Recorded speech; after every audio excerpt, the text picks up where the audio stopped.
ಇನ್ನು ಮುಂದೆ ಪ್ರಚೋದನಾತ್ಮಕ ಭಾಷಣವನ್ನು ಮಾಡಿದರೆ ಜೈಲು ಗ್ಯಾರಂಟಿ ಕಾಯಂ ಎನ್ನುವಂತಹ ಒಂದು ಮಾತು ಕೇಳಿ ಬರ್ತಾ ಇದೆ. ಯಾಕಂದರೆ ಯಾರೂ ಕೂಡ ದ್ವೇಷ ಭಾಷಣವನ್ನು ಮಾಡಬಾರ್ದು ಮತ್ತು ಪ್ರಚೋದನಕಾರಿಯಾಗಿರುವಂತಹ ಒಂದು ಮಾತುಗಳನ್ನು ಆಡಬಾರ್ದು.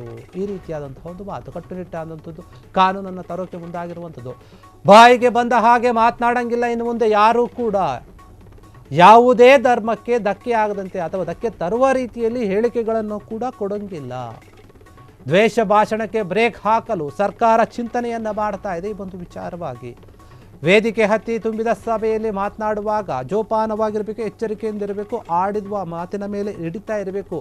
ಆ ಧರ್ಮ ಹಾಗೆ, ಈ ಧರ್ಮ ಹಿಂಗೆ ಅಂತ ಹೇಳೋದು ಕೂಡ ತಪ್ಪು. ಯಾವುದೇ ಧರ್ಮದ ದೇವರ ಬಗ್ಗೆ ನಿಂದನೆ ಮಾಡುವಂತಿಲ್ಲ, ಯಾರು ಕೂಡ ಮಾತನಾಡಬಾರ್ದು.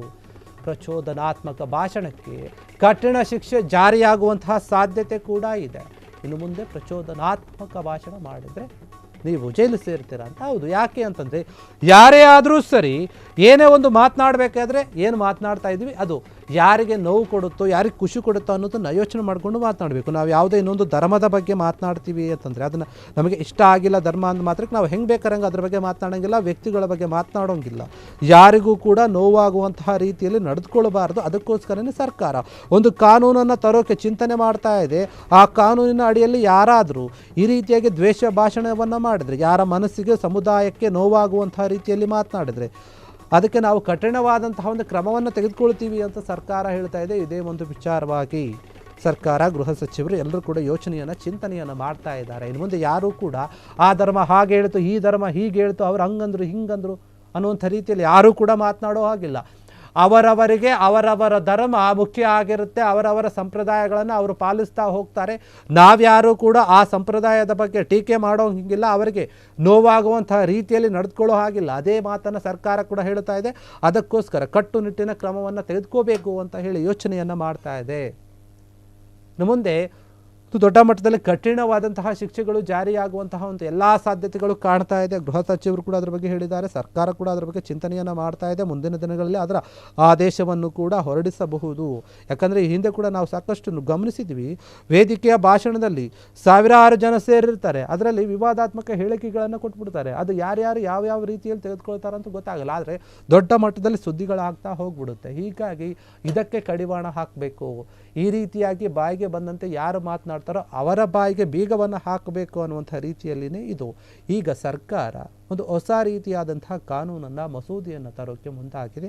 ಆಧಾರ ನಿಯಮದ ಪ್ರಕಾರನೇ ನಡೆದುಕೊಳ್ಬೇಕಾಗುತ್ತೆ. ಇಲ್ಲ ಅಂತಂದರೆ ನಮಗೆ ಶಿಕ್ಷೆ, ಕಟ್ಟಿಟ್ಟ ಬುತ್ತಿ. ಸರ್ಕಾರ ಇದ್ರ ಬಗ್ಗೆ ಹೇಳ್ತಾ ಇದೆ. ಯಾರು ಕೂಡ ಇನ್ಮೇಲೆ ಒಂದು ಸಾರ್ವಜನಿಕವಾಗಿ ನೀವು ಸೇರಿದಾಗ, ಸಾರ್ವಜನಿಕ ಕಾರ್ಯಕ್ರಮಗಳಲ್ಲಿ ಸಾಕಷ್ಟು ಜನ ಸೇರಿದಾಗ ಒಂದು ಧರ್ಮಕ್ಕೆ ನೋವಾಗುವಂತಹ, ಧರ್ಮಕ್ಕೆ ಧಕ್ಕೆ ಆಗುವಂತಹ, ಸಮುದಾಯಕ್ಕೆ ಧಕ್ಕೆ ಆಗುವಂತಹ ಮಾತುಗಳನ್ನು ಆಡೋ ಆಗಿಲ್ಲ. ಆಡಿದರೆ ನಿಮ್ಮ ಮೇಲೆ ಕಠಿಣವಾದಂತಹ ಕ್ರಮವನ್ನು ತೆಗೆದುಕೊಳ್ಳುತ್ತೀವಿ ಅನ್ನೋಂತಹ ಮಾತನ್ನು ಸರ್ಕಾರ ಹೇಳ್ತಾ ಇದೆ. ಅದಕ್ಕೋಸ್ಕರ ನಾವು ಪ್ರತ್ಯೇಕವಾದಂತಹ ಒಂದು ಕಾನೂನನ್ನು ಜಾರಿ ಮಾಡಲಿದ್ದೇವೆ. ಅದಕ್ಕೆಲ್ಲ ರೀತಿಯ ಸಿದ್ಧತೆಯನ್ನು ಮಾಡಿಕೊಳ್ಳುತ್ತಾ ಇದ್ದೀವಿ. ಮುಂದಿನ ದಿನಗಳಲ್ಲಿ ಇದರ ಬಗ್ಗೆ ಆದೇಶವನ್ನು ಕೂಡ ಹೊರಡಿಸಲಾಗುತ್ತೆ ಅಂತ ಹೇಳ್ತಾ ಇರುವಂಥದ್ದು.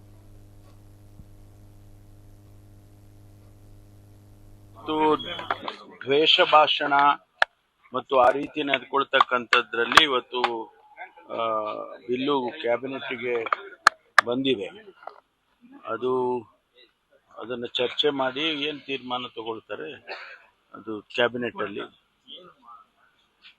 ಅದು ತೀರ್ಮಾನ ತಗೊಂಡು ಪಾಸಿಟಿವ್ ಆಗಿ ತೀರ್ಮಾನ ತಗೊಂಡಿದ್ರೆ ಆ ಬಿಲ್ಲನ್ನು ಮಂಡನೆ ಮಾಡ್ಬೋದು. ಆ ಸಾಧ್ಯತೆಗಳಿದಾವೆ. ಬಿಜೆಪಿ ಟಾರ್ಗೆಟ್ ಮಾಡೋ ಚರ್ಚೆಗಳು ನಡೀತಾ ಇದೆ ಸರ್ ಈ ಬಿಲ್ ಮೂಲಕ. ಬಿಜೆಪಿ ಟಾರ್ಗೆಟ್ ಅಂತಲ್ಲ, ನಾವೇನು ಪರ್ಮನೆಂಟ್ ಆಗಿ ನಾವೇ ಇರ್ತೀವ? ಬದಲಾಗೋದಿಲ್ವ ಸರ್ಕಾರ?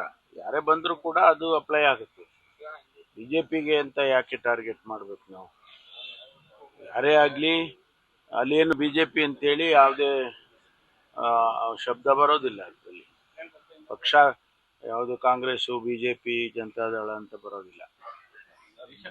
ಪ್ರತ್ಯೇಕವಾಗಿ ಕಾನೂನು ಮಾಡುವಂತ ಅಗತ್ಯತೆ ಏನಿತ್ತು ಇದೆ ಅಂತಾನೆ ಮಾಡಿದೀವಲ್ಲ. ಅಲ್ಲಲ್ಲ, ಈಗಿರೋ ಕಾನೂನು ಇನ್ನೂ ಭದ್ರ ಮಾಡಬೇಕು ಅಂತ ಮಾಡ್ತಾರೆ. ಕೆಲವು ಪ್ರೊವಿಷನ್ಸು ಅದಕ್ಕೆ ಆಡ್ ಮಾಡಿದ್ದಾರೆ ಅಷ್ಟೇ. ಇವತ್ತು ದ್ವೇಷ ಭಾಷಣ ಮತ್ತು ಆ ರೀತಿ ನಡೆದುಕೊಳ್ತಕ್ಕಂಥದ್ರಲ್ಲಿ ಇವತ್ತು ಕ್ಷಣ ಕ್ಷಣದ ಸುದ್ದಿಗಳಿಗಾಗಿ ಫ್ರೀಡಂ ಟಿವಿ ಸಬ್ಸ್ಕ್ರೈಬ್ ಮಾಡಿ, ಲೈಕ್ ಮಾಡಿ ಹಾಗೂ ಫಾಲೋ ಮಾಡಿ.